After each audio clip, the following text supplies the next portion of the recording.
toy izao ndraiky avana ny teny zaraina zay omena antsika anio ho voatay ny taranakao olon'i Kristy.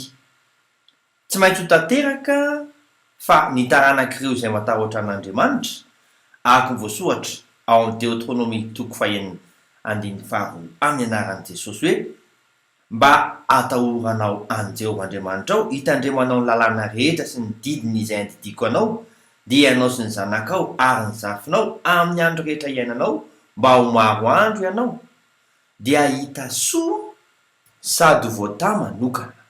Araka ny voasoratra ao amin'ny Deutéronomie 3:17 amin'ny anaran'i Jesosy hoe koa mianory Israely ka mitandrema anaraka izany, mba hita soa ianao ary mba hitombonareo indrindra araka izay nolazain'i Jehovahandriamanitra ny razanao taminao dia ny any amin'ny tany tondra-dronono sy tantely. Sahii miteny hoe taranako izany. Vavaka isika, ray aho, ampio aho, arovy aho satria tsy hamelako raha tsy hanaja sy hanompo anao ny taranako. Amin'ny anaran'i Jesosy Kristy velona avy any Nazareta. Amen. Mandrapy ao na tompoko.